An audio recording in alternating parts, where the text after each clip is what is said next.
జై శ్రీమన్నారాయణ.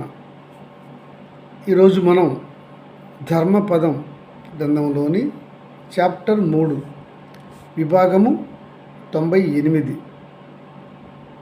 కుంభకర్ణుని వధ. ఇందులో కొన్ని అధర్మాలు ధర్మాలు కలిసి ఉంటాయి. జాగ్రత్తగా వింటే రావణాసురుడికి బుద్ధిహిత చేశాడు అతని తమ్ముడు కుంభకర్ణుడు. రావణుడు దానిని స్వీకరించలేదు. పైగా నీవు నా కొరకు యుద్ధము చేతువా చెయ్యి, లేకుంటే పో అని కఠినంగా మాట్లాడేసరికి, అన్న నాకు నీవు అన్నవు, ప్రభువు కూడా, తప్పక నేను నీకోసం యుద్ధానికి వెళ్తాను, నీకు విజయం కోసం నేను చిత్తశుద్ధితో యుద్ధం చేస్తాను ఆ రాముని సైన్యంతో అంటాడు. అని రావణుడు యుద్ధరంగానికి వస్తాడు. అతన్ని చూశారు వానర వీరులు. వాలి కుమారుడు అంగదుడు ముందుకొచ్చి, వానర వీరులారా రండు, ఆ వస్తున్న పర్వతాకారుడు చూడ్డానికి 100 ధనస్సుల వెడల్పుతో 600 ధనస్సుల ఎత్తుతో ఉన్నాడు. చాలా భారీ కాయుడు. అతని వల్ల మన సైన్యానికి హాని కలగవచ్చు, రండు అని అంటూ అతను ముఖ్యమైనటువంటి రాక్షస వీరులను తప్పించుకుంటూ ఈ వానర వీరులు ముందుకు వెళ్ళారు. ఆ వెళ్ళిన వారు ఎవరెవరు ఉన్నారు అక్కడ? నలుడు, నీలుడు, గవాక్షుడు, కుముదుడు, ఇలాంటి వారందరూ కూడా వాలి కుమారుని యొక్క నాయకత్వంలో, అంటే అంగద నాయకత్వంలో ఆ కుంభకర్ణుడితో యుద్ధానికి ముందుకెళ్ళారు. వీళ్ళు కొన్ని పర్వత శిఖరాలు, వృక్షాలు, తాటి మోదులు లాంటివన్నీ పెకిలించి ఆ కుంభకర్ణుడిపైకి బలంగా విసిరారు. అవి అతను తగిలాయి. అతను నవ్వుకున్నాడు. ఓ వానర రాజకుమార అంగద, నీవు నీ వీరులు నాపైకి విసురుతున్న ఈ వృక్షములు రాళ్ళు నాకు ఏమి చేయును? మీరెంత, మీ బలమెంత? నన్ను చూడుము, నా శక్తి చూడుము అంటూ అతడు తన పొడవైన చేతులతో వానరాలను పట్టి నోట్లో వేసుకొని మింగేస్తున్నాడు. కొంతమందిని గట్టిగా చేతితో పిడికిలతో నలిపి సముద్రపు నీటిలోనికి విసిరేస్తున్నాడు. అతని యొక్క ఇట్టి శాస్త్రాలను చూసినటువంటి వానరములందరూ, భల్లూకములు అందరూ కూడా దూరంగా పారిపోతున్నారు. అతని బలీయమైనటువంటి 2 చేయులు ఏ వానర సమూహాలపై పడుతుందో వాళ్ళు ఊహించలేకపోతున్నారు. అలా తన పొడవైన చేతులతో అతను తన వానర శత్రువులను అందరిని కూడా మట్టు పెడుతున్నాడు, నెబిలి మింగేస్తున్నాడు. దొరికిన వారిని దొరికినట్లుగా ఆ సముద్రంలోనికి విసిరేస్తున్నాడు, గట్టిగా వారిని నలివేసి. కుంభకర్ణుడు మహావీరుడు. అది ధర్మయుద్ధం కాదు అయింది. ఆయన అతనితో సమానమైనటువంటి వీరులను ఎంచుకొని యుద్ధం చేయాలి.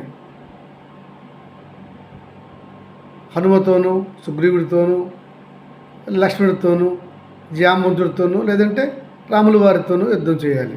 అలా చేయకుండా శ్రీరామ సైన్యాన్ని సంహరించేస్తున్నాడు, మింగేస్తున్నాడు, తినేస్తున్నాడు. దొరికిన వారిని దొరికినట్లుగా నెలిమేసి చేతులతో దూరంగా లవణ సముద్రంలోనే విసిరేస్తున్నాడు. అందరూ జడిసి పారిపోతున్నారు. ఇంకెవరు ముందు ఉండడానికి సాహసించట్లేదు. ఈ సన్నివేశాన్ని చూశాడు వాలి కుమారుడు, యువకుడు అంగదుడు. మిత్రులారా రండు, పారిపోవలదు. మీరు ఇలా పారిపోతే మన రాజుకు అవమానం. చావో రేవో తెలుసుకుందాం, యుద్ధానికి వెళ్దాం రండు అని అంటూ పారిపోతున్నటువంటి వానర భల్లూక వీరులను ఆపాడు అంగదుడు.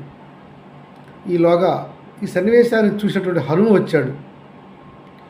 ఓరి దుష్ట రావణభ్రాత కుంభకర్ణ, నీవు సామాన్య వీరులతో యుద్ధం చేస్తూ వాళ్ళు మింగేస్తున్నావు. నువ్వు యుద్ధం చేయడానికి వచ్చావా? సైనికులను ఆహారంగా మింగేయడానికి వచ్చావా? నీకు యుద్ధం తెలియదా నీకు అని మందలించి ఒక పెద్ద కొండ శిఖరాన్ని తెచ్చి హనుమ ఆ కుంభకర్ణుడి భుజాలపైన గట్టిగా మోదాడు. అది తగిలింది కుంభకర్ణుడికి, రక్తం కారింది. అది చూశాడు కుంభకర్ణుడు. ఓహో, పెద్ద కోతివా నీవే కదా వచ్చి మా లంకను నాశనం చేశావు, రారా నీ సంగతి చూస్తాను అని అతని దగ్గర ఉన్నటువంటి 100 మడుగుల బరువైనటువంటి శూలంతో హనుమకు బలంగా పొడిచాడు. ఎవరు? కుంభకర్ణుడు. హనుమ ఆ దెబ్బకు పడిపోయాడు. ఈ సన్నివేశాన్ని చూసిన నలుడు, నీలుడు, శరభుడు, గవాక్షుడు, గంధమాదనుడు వీళ్ళందరూ కూడా కుంభకర్ణుడిపైకి యుద్ధానికి వెళ్ళారు. ఒక్క క్షణంలో మళ్ళా హనుమ ఆ శూలం దెబ్బకు నుంచి తేరుకున్నాడు. ఎందుకంటే హనుమ యొక్క శరీరము వజ్ర శరీరం కదా, వజ్రానికి ఇనుప గుది ఏం చేయగలుగుతుంది? లేచిపోయాడు. స్పృహ ఒక్క క్షణమే వచ్చింది ఆంజనేయ స్వామి వారికి. నలుడు, నీలుడు, గవదుడు, శరభుడు వీళ్ళంతా వచ్చి గట్టిగా యుద్ధం చేస్తున్నారు కుంభకర్ణుడితో. కుంభకర్ణుడు వారిని లక్ష్య పెట్టట్లేదు, అయినా వారు సాహసించి యుద్ధం చేస్తున్నారు. ఈలోగా వాలి కుమారుడు అంగదుడు వయసులో చిన్నవాడు, యువకుడు, చురుకైనవాడు, చాలా భారీ కాయుడు. అంగదుడు చాలా భారీ కాయుడు. అతడు వచ్చి దీర్ఘమైనటువంటి తన హస్తాలతో పెద్ద పెద్ద కొండరాలను, వృక్షాలను తెచ్చి కుంభకర్ణుడికి చాలా తీవ్రంగా బాధించాడు, కొట్టాడు. ఆ దెబ్బలకు కుంభకర్ణుడు పడిపోయాడు. కుంభకర్ణుడిని పడగొట్టినంత బలము వాలికుమారునికి అంగదునికి ఉన్నది. పడిపోయాడు, నేలపై పడిపోయినాడు కుంభకర్ణుడు. ఇలా కుంభకర్ణుడిని గట్టిగా మోది గుండెలపైన తన్ని నేలపైన పడదోసినటువంటి అంగదుడిని చూసి వానర ప్రముఖులు, భల్లూక ప్రముఖులు అందరూ కూడా మెచ్చుకున్నారు. జై అంగద, జై అంగద అని, జై అంగద అని అందరూ కూడా అతన్ని ప్రశంసించారు. కొంతసేపటికి నేలపై పడిపోయినటువంటి కుంభకర్ణుడు మరలా లేచాడు. కుంభకర్ణుడు లేచి తేరుకొని దీర్ఘంగా చూసేసరికి అతను ముందుగా సుగ్రీవుడు ఉన్నాడు. పోల్చాడు సుగ్రీవుడిని. ఓహో సుగ్రీవా, నీవా? రమ్ము రమ్ము, మీ అన్న కొడుకు ఉన్నాడే అంగదుడు, చాలా గట్టికుడు రోయ్, నాకు చాలా తీవ్రంగా బాధించి నన్ను నేలపైన పడదోశాడు. గట్టివాడి ఆడు ఏడి అని చూశాడు. అక్కడ అంగదుడు కనపడపోయేసరికి ఒక పెద్ద ఇనుప శూలాన్ని తీసి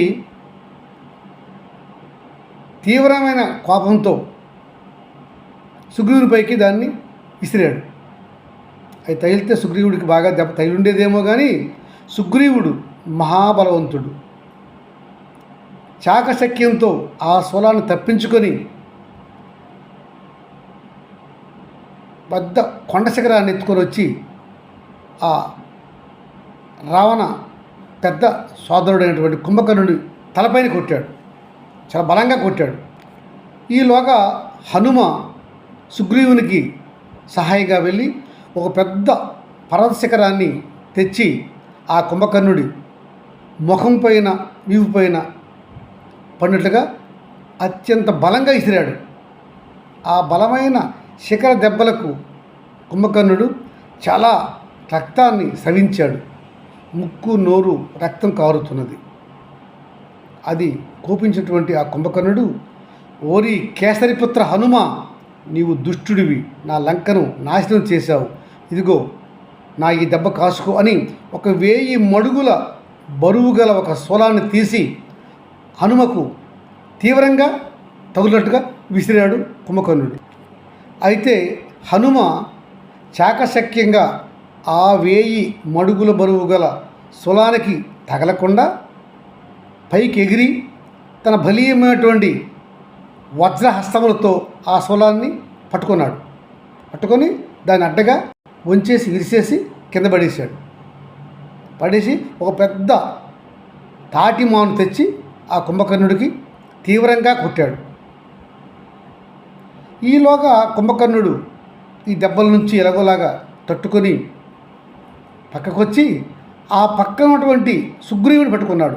సుగ్రీవుడిని పట్టుకొని తీవ్రంగా చేతులతో నొక్కేస్తున్నాడు. అంటే ఈ కుంభకర్ణుడు చేతులకి బాగా బలం ఉంది. ఆ బలం వల్ల సుగ్రీవుడిని బాగా గట్టిగా అదిమి నొక్కేస్తున్నాడు. ఇద్దరు అలా యుద్ధం చేస్తారు. ఇతడు కూడా ఆ కుంభకర్ణుడికి చిక్కి రెక్కి తన వాడి అయిన గోలుతో రక్తస్రావం చేశాడు. కింద పడేశాడు సుగ్రీవుడిని కుంభకర్ణుడు. మళ్ళా ఇద్దరు కూడా స్వరాలతోని తీవ్రంగా యుద్ధం చేశారు. చివరిగా ఆ యుద్ధం చేయగా సుగ్రీవుడిని తన రెండు బలీయమైన చేతులతో కుంభకర్ణుడు గట్టిగా పట్టుకొని మెదలకుండా చేసేసి ఇక దొరికిపోయాడు వానరరాజు. ఇంకా సైన్యం ఏం చేస్తుంది అనుకొని ఆ వానరరాజు అయినటువంటి సుగ్రీవుడిని తన హస్తాలతో గట్టిగా బంధించి పరిగెడుతూ లంకలోకి పోతున్నాడు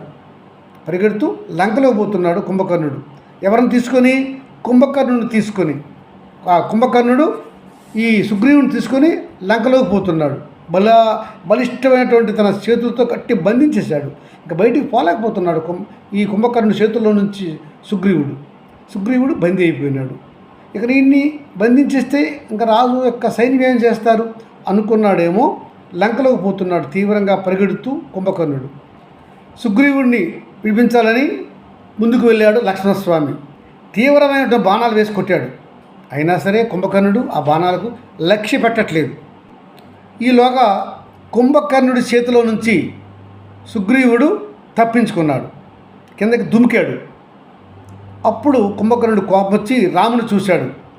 ఓ రామ రా, ఇక నీ వంతైంది, నాతో యుద్ధం చేయి, నిన్ను సంహరిస్తాను అన్నాడు కుంభకర్ణుడు.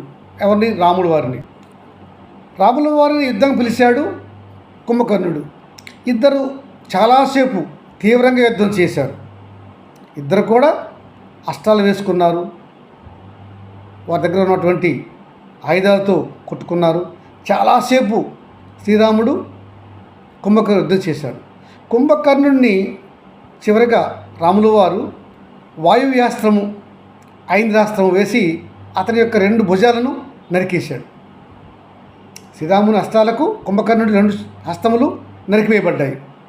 ఇక చివరగా ఇంకా అతను చేతులు నరికేసినా కూడా యుద్ధం చేస్తున్నాడు. కాలుతో తొక్కిస్తున్న జనాలని, రాక్షస సైన్యం సహాయం రాగా ఈ వానర సైన్యం అందరిని కూడా అతను కాలుతో తొక్కి పడేస్తున్నాడు. పెద్ద కాలు కదా. అప్పుడు శ్రీరాముడు 2 అర్ధచంద్రాకార దివ్య బాణాలను తీసి ఆ కుంభకర్ణుడి యొక్క 2 కాలును నరికివేశాడు. అయినా కూడా కుంభకర్ణుడు మరణించలేదు. ఇంకా సైన్యం నోటితో ఊది తినేస్తున్నాడు. అప్పుడు చూసి రాముల వారు ఒక ఐంద్రాస్త్రాన్ని మంత్రించి ఆ కుంభకర్ణుడి శిరస్సును తెగ్గూశాడు. శ్రీరాముని యొక్క ఐంద్రాస్త్రానికి కుంభకర్ణుడు శిరస్సు పోగా ప్రాణాలను విడిచాడు. అప్పుడు వానర సైన్యం అందరూ కూడా శ్రీరామునికి జేజేలు పలికాయి. ఎందుకంటే రావణాసురుడికి ఉన్నటువంటి గొప్ప వీరుల్లో రాముడు తర్వాత కుంభకర్ణుడు ఇంద్రజిత్తే కదా. కుంభకర్ణుడు ఈరోజు సమసిపోయాడు.